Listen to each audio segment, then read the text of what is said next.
the adolescents like Kevin, so is Brian, Allison, and Roy, and so is Amy, even though she's not here with us, and her family. I'm so happy with my husband. On behalf of our family, we would like to thank you all for being there for us all these times and hiring us to be Agnes' caretaker. We found so many things that we will remember this lovely lady with for eternity. Agnes is the most fun-loving client I've ever worked for. She has her own spunky ways, and my husband enjoyed it. Sometimes she would like to say or crack up a joke, and if my husband laughed and it was about me, and then she'll say, "Don't laugh, don't make her see us laugh." And if my husband tells her something to say to me, a joke or tease me, she'll say, "I don't want to hurt her feelings." And Agnes is the most loving client I've ever worked for, because even though she was in the hospital with so many good nurses, whenever I tell her something to do, she'll do it. The nurse tells her to move her legs. It will take a long time for her to move it until they say, "Hey, you need to relax and move your legs," and then she'll move it. And Carolyn and Sandra always say, "Marta, we don't know why you tell her things to do and she'll do it." But except for wheeling her in her wheelchair, she'll tell me, "Let your husband wheel me because he's got a strong arm." But I know Agnes has a lot of pride on her family because she always, like Carolyn mentioned earlier, that she has a good memory about 50 years back. She always talks about her brothers, her sisters, her daddy being a baker. Whenever we have a cake at home, Carolyn will bring all kinds of cakes at home for a dessert. Whenever we eat that, she'll go, "They don't make good cake like my father."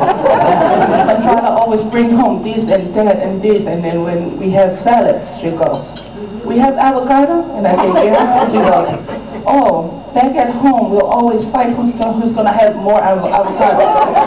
When father brought that home. And I can tell that she's a very loving sister and auntie.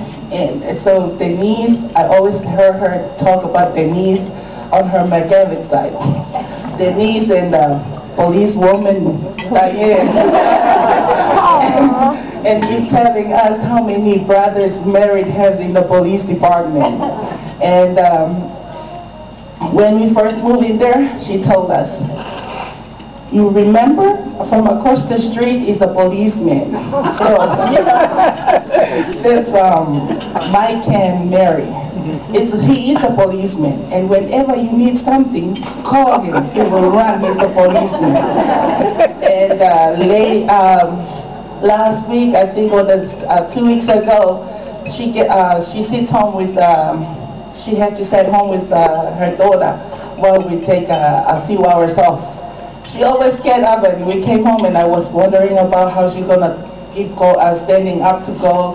And when we came home, Sandra said, she kept standing up and telling me she has to go to Diane's house.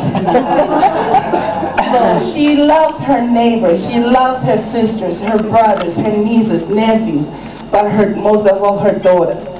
Whenever she falls or whenever something happens at nighttime, she'll just call Sandy, Carolyn, and then sometimes Sandy jokes, "You should be Sandra." And she always calls me Sandy, because if I come in the middle of the night and I say, "Yes, Agnes," she'll go, "You're not Sandy."